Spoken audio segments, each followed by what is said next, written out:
Today's Gate of Trust audiobook reading is in honor of Eliyahu Tzvi ben Rus. May he be blessed with a Refuah Shleima.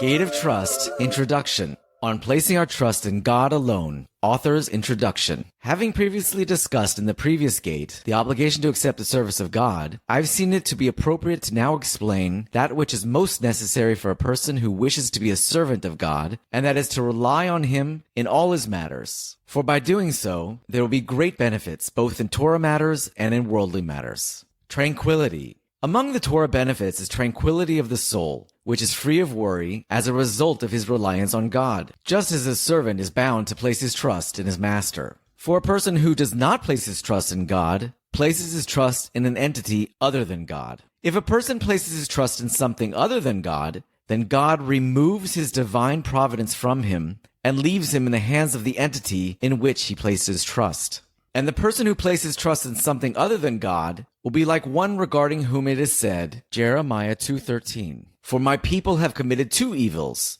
They have forsaken me, the spring of living waters, to dig for themselves cisterns, broken cisterns that do not hold water." And as the verse says, Psalms 106:20, "They exchanged their glory for the likeness of a grass-eating ox." And as the verse says, Jeremiah 17:7, "Blessed is the man who relies on the Lord, and the Lord will be his support." And as it says, Psalms 45, "Fortunate is the man who made the Lord his support, and did not turn to the haughty and those who turn to falsehood." And as it says, Jeremiah 17:5, "Cursed is the man who relies in man, and makes flesh his arm, and whose heart turns away from the Lord." Misguided trust. If a person relies on his wisdom, his schemes, his physical strength, and his own efforts, those efforts will be for naught.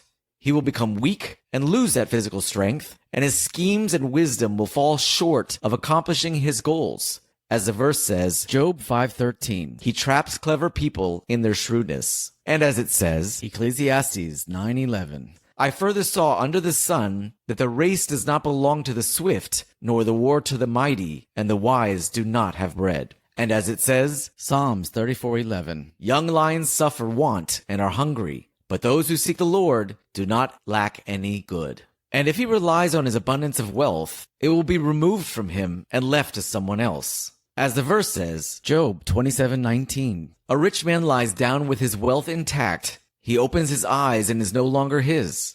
Similarly, the verse says, Proverbs 23:4, "Do not toil to become wealthy. From your own understanding desist." And the next verse says, Proverbs 23:5, "Before you can set your eyes on it, it is gone." Similarly, it says, Jeremiah 17:11, "At a young age his wealth will leave him, and at his end he will be a disgrace." Alternatively, even if the riches themselves are not removed from him, his ability to enjoy the wealth will be withheld from him by God. As the wise man King Solomon said, Ecclesiastes 6:2, "God gives him no power to eat of it. It will be with him as a deposit, so that he will guard it from harm, until the time that it will be returned to the one who is deserving of it, and from whom it was meant." As it says, Ecclesiastes 2:26, "And to the sinner God gives the urge to gather and amass wealth, to give to one who is good before God." As it says, Job 27:17, "The wicked man will prepare, and the righteous man will use it, and the innocent will divide the money among themselves." It is possible that his money will be the cause of his misfortune, as well as the cause of the destruction of his soul. As the verse says, Ecclesiastes 5:12, "There is a sickening evil that I've seen under the sun, riches hoarded by their owner to his own misfortune." Independence. Among the Torah benefits of bitachon is that trust in God will bring a man not to serve any other entity. He won't need to place hope in man or expect anything from other people. As a result of self-reliance, he will avoid many behaviors that distract him from divine service. He won't need to be subservient to them in order to win their favor, and he will not feel the need to flatter them. He will therefore not consent to spend time with them on matters that are not related to the service of God. He will not be afraid of their wicked behavior, the repercussions of not flattering them, and he will not be fearful of their arguments with him. Rather, he will divest himself from their favors and from the bother of being gracious to them, as well as from the obligation to pay them back for any good they do to him. If he needs to rebuke them, he will not need to be careful of offending their honor, and if he needs to shame them while rebuking them, he will not be embarrassed and he will not praise their false ways. As the prophet said, Isaiah 57, "But the Lord God helps me, therefore I was not embarrassed. Therefore I made my face like flint, and I knew that I would not be ashamed. And as it says, Ezekiel 2:6, fear them not, and do not fear their words. And at the end of the same verse it says, fear not their words, and do not be dismayed by them. And as it says, Jeremiah 1:8, do not fear them. And later in the same chapter it says, Jeremiah 1:17, do not be dismayed by them. And it says, Ezekiel 3:9, as Shamir stronger than flint, I have set your forehead. Do not fear them, and do not be intimidated by them. Peace of mind and serenity. Among the Torah benefits of bitachon, when a person trusts in God, his trust will bring him to turn his heart away from a preoccupation with worldly matters and instead dedicate himself to matters of divine service. In terms of the tranquility of his soul, peace of mind, and lack of worry regarding worldly matters, he can be compared to an alchemist, which is a person who knows how to transform silver to gold and copper and iron to silver through his talents and efforts. Such a person, if it were possible, would have little worry regarding his livelihood. Moreover, a person who is strong in his trust of God is superior to the alchemist in 10 ways.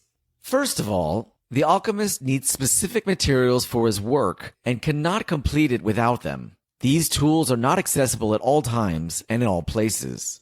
Conversely, a person who trusts in God has his sustenance guaranteed from any means available in the world. As the verse Deuteronomy 8:3 says regarding the manna that the Jews ate in the desert, so that he would make you know that man does not live by bread alone, but by whatever comes from the mouth of the Lord does man live. For means of providing sustenance are not lacking from God at any time or in any place. As you know from the story of Elijah with the ravens and the widow, and from how God sustained him with a coal-baked cake and a flask of water. This concept can also be seen in the story of Obadiah with the prophets, about which he said, Kings 1:18-13, I hid 100 men of the prophets of the Lord, 50 men in each cave, and I provided them with bread and water. And as it says, Psalms 34:11, young lions suffer want and are hungry, but those who seek the Lord do not lack any good. And as the preceding verse says, Psalms 34:10, fear the Lord, his holy ones, for there is no lack for those who fear him. The second manner in which a person who has bitachon is superior to an alchemist. The alchemist needs to perform certain actions and procedures in order to produce the silver and gold, and cannot reach his goal without them. Additionally, it is possible that the fumes and the smoke that he inhales will cause him to die, as a result of his working continuously and spending long amounts of time toiling with them day and night. Conversely, a person who trusts in God is secure from any mishaps in the present and also feels secure that no bad will happen to him in the future. This is because he believes that anything that happens to him is from God and will therefore be a cause of joy and happiness. His sustenance will come to him in a restful, calm, and peaceful manner. As it says, Psalms 23:2, he causes me to lie down in green pastures, he leads me beside still waters. The third manner in which a person who has bitachon is superior to the alchemist. The alchemist is secretive towards others out of concern for himself. Due to his fear, he is unable to confide in others and receive the necessary advice in order to be successful. Conversely, a person who trusts in God is not afraid of telling anyone about his trust. On the contrary, he boasts about it. As King David of blessed memory said, Psalms 56:12, I trusted in God, I will not fear. What can man do to me? The fourth manner in which a person who has bitachon is superior to the alchemist. The alchemist must either prepare an abundance of gold and silver for a time when he will need it, or prepare just the right amount for the interim. If he prepares a lot, he will constantly be afraid that he will somehow lose the silver or gold that he has already produced. He will not be able to feel calm or relaxed due to fear of the king, who might take it away from him, and due to fear of the people who might steal it from him. If, on the other hand, he only prepares enough gold and silver to last for a short amount of time, a situation might arise whereby he will not be able to produce more due to lack of necessary materials at a time when he will be in great need of them. Conversely, a person who trusts in God strongly trusts that God will sustain him as he wishes, at the time he wishes, and in the place that he wishes, just as he sustains a fetus in its mother's womb and a chick inside the egg, neither of which has an opening through which food can enter to sustain it. God provides each with sustenance even though there seems to be no natural source. Similarly, God provides sustenance for the bird in the air and the fish in the water, both of which lack readily accessible food, and he provides for the ant despite its frailty. Contrast this with the fact that sometimes even the lion, despite its strength, lacks sustenance. As it is written, Psalms 34:11, young lions suffer, want and are hungry, but those who seek the Lord do not lack any good. And as it says, Proverbs 10:3, the Lord will not starve the soul of the righteous. And as it says, Psalms 37:25, I was young, I also aged, and I've not seen a righteous man forsaken and his children seeking bread. The fifth manner in which a person who has bitachon is superior to the alchemist. The alchemist is in a constant state of fear and dread due to his occupation. He's afraid of all people, from the most important man in the nation, the king, down to the least important. Conversely, a person who trusts in God will be held in awe by even the great and respectable people. Even the animals and stones will seek to do his will and will cause him no harm. As it says in this psalm, he who dwells in the secret place of the Most High, Psalm 91, from the beginning of the psalm unto the end. And as it says, Job 5:19-20, in 6 troubles he will save you, and in the 7th no harm will touch you. In famine he redeemed you from death, and as it continues into the end of the chapter. The sixth manner in which a person who has bitachon is superior to the alchemist. The alchemist is not protected from sickness and disease, which disturb his contentment with his wealth and prevent him from deriving benefit from his possessions. Similarly, they stop the alchemist from enjoying the wealth that he has amassed as a result of his toil. Conversely, a person who trusts in God is protected from disease and sickness, except for disease and sickness that he is subject to as a means of atonement, or to increase his reward in the next world. As it is written, Isaiah 40:30, now youth shall become tired and weary, and young men shall stumble. In the following verse, Isaiah 40:31, it says, but those who put their hope in the Lord shall renew their vigor. And as it says in the verse, Psalms 37:17, for the arms of the wicked shall be broken, but the Lord supports the righteous. The seventh manner in which a person who has bitachon is superior to the alchemist. There is a possibility that the alchemist will not be able to use his gold and silver to obtain his food, because food might not be accessible in his city at certain times. As it says, Ezekiel 7:19, they will cast their silver into the streets. Similarly, it says, Zephaniah 1:18, neither their silver nor their gold will be able to save them. Conversely, a person who trusts in God will not lack food at any time or place until the end of his days. As it says, Job 5:20, in famine he redeemed you from death. And as it says, Psalms 23:1, the Lord is my shepherd, I shall not lack. Similarly, it says, Psalms 37:17, they will not be ashamed in time of calamity, and in days of famine they will still be satisfied. The eighth manner in which a person who has bitachon is superior to the alchemist is that the alchemist is unable to remain in one place out of fear that his secret will be revealed. Conversely, a person who trusts in God is secure living in his land and has peace of mind living in the place in which he lives. As it is written, Psalms 37:3, trust in the Lord and do good. Dwell in the land and be nourished by faith. Similarly, it says, Psalms 37:29, the righteous will inherit the land and dwell forever in it. The ninth manner in which a person who has bitachon is superior to the alchemist. The alchemist's alchemy will not accompany him in the end of his days in the world to come. Even in this world, he will gain nothing other than freedom from poverty and from reliance on other people. Conversely, a person who trusts in God finds that the reward of his trust will accompany him both in this world and in the world to come. As it is written, Psalms 32:10, but one who trusts in the Lord, kindness will encompass him. Similarly, it says, Psalms 31:20, how abundant is your goodness that you have hidden for those who fear you.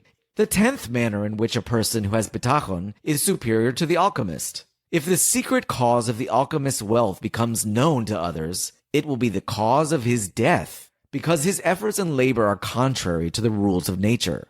Therefore, God, who controls everything, will cause a ruler to rule over the alchemist and kill him, if the alchemist is unable to conceal his secret. Conversely, a person who trusts in God, when his trust in God is publicly revealed, he will become greater in the eyes of the creations and people will honor him. Those people will be blessed due to their proximity to him or even at the mere sight of him, and he will be the cause for improvements in his city.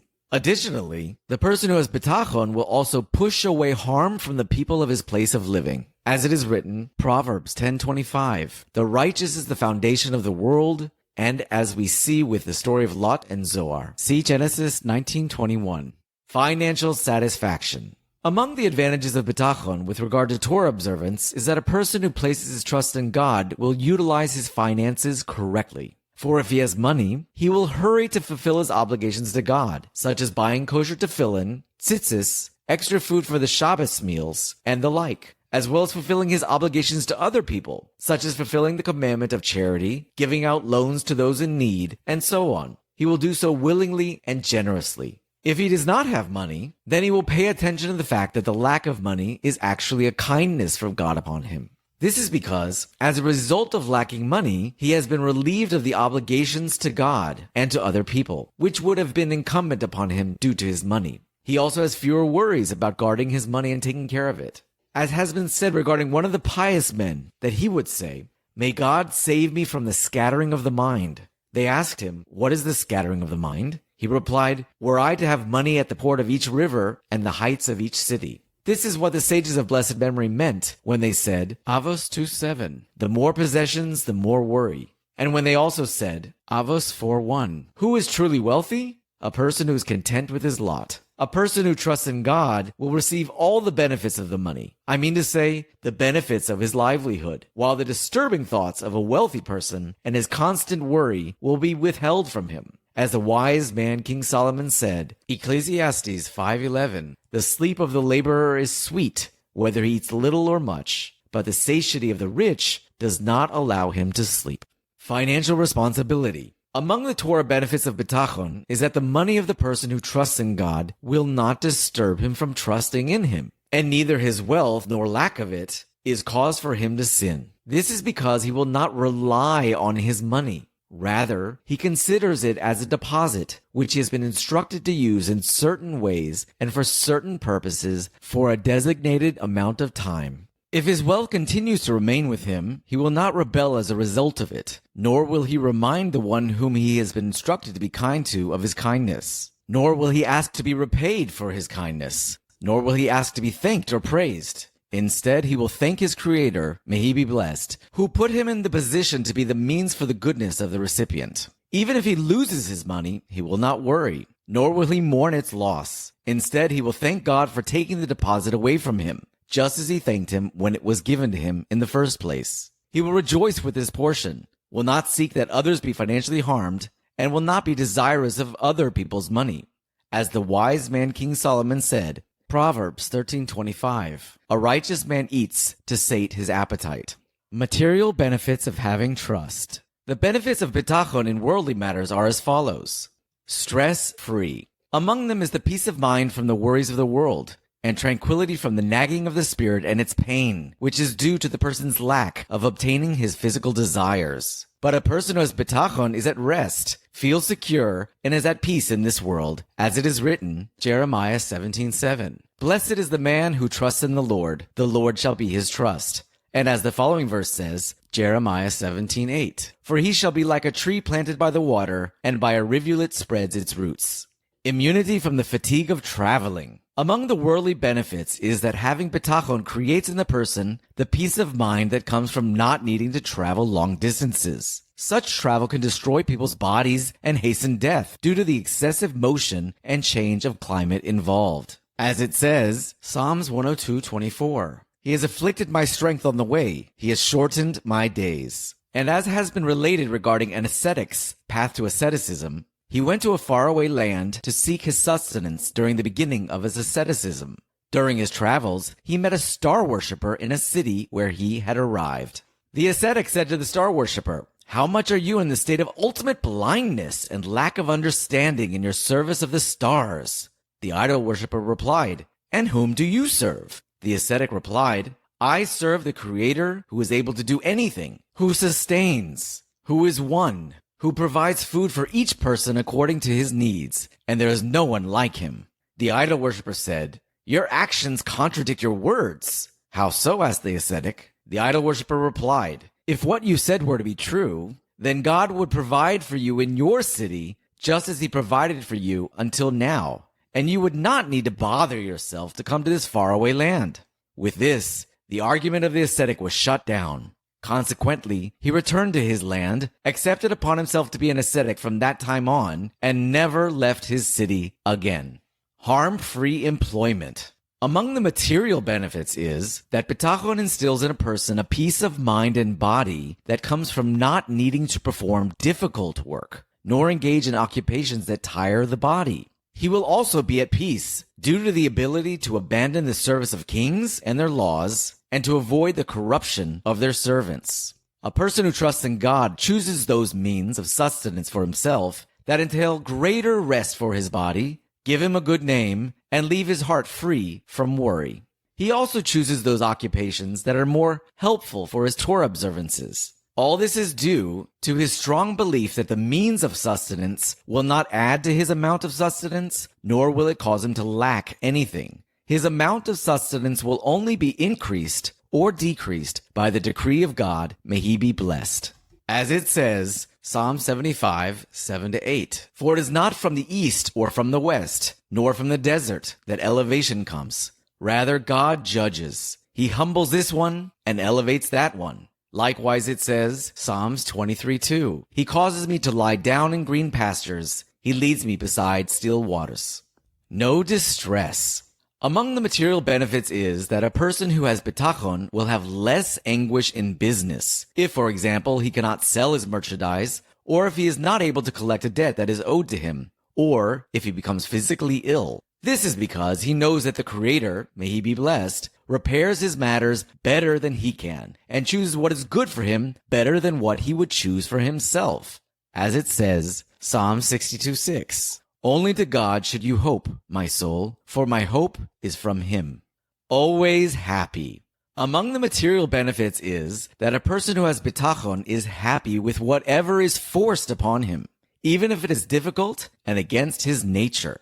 He is able to be happy because of his trust in God, that he will only do to him that which is good for him in all matters, just as a caring mother does for her newborn child when she washes, diapers, swaddles, and unswaddles him, even if it is against the newborn's will. As King David of blessed memory said, Psalms 131:2, "I swear that I calmed and quieted my soul like a suckling on its mother. Like a suckling was my soul with me." The 7 chapters of the Gate of Trust. Since I've explained that which has occurred to me pertaining to the benefits of having trust in God, and its benefits both in regard to Torah matters and in regard to worldly pursuits, I will now explain 7 matters pertaining to bitachon. 1. What is trust? 2. The causes that enable a person to trust in another. 3. To explain the prerequisites due to which a person is obligated to have trust in God, as well as to explain the obligation to engage in the means to pursue a livelihood. 4. To explain the matters regarding which a person should trust in God, as well as when it is praiseworthy to have trust and when it is not. 5. The difference between how a man who has trust in God engages in the pursuit of a livelihood and how a man who does not have trust in God engages in it. 6. To explain the ways in which logic dictates that a person must criticize the opinion of those who say that people should engage in the pursuit of worldly pleasures and delay accepting upon themselves the service of God until they obtain their materialistic desires, whom the author refers to as, quote, the owners of security pledges, end quote. 7. To explain those matters that hinder a person's trust in God. Also, to elaborate on all that we need to discuss regarding the matter of trust and to summarize the levels of trust.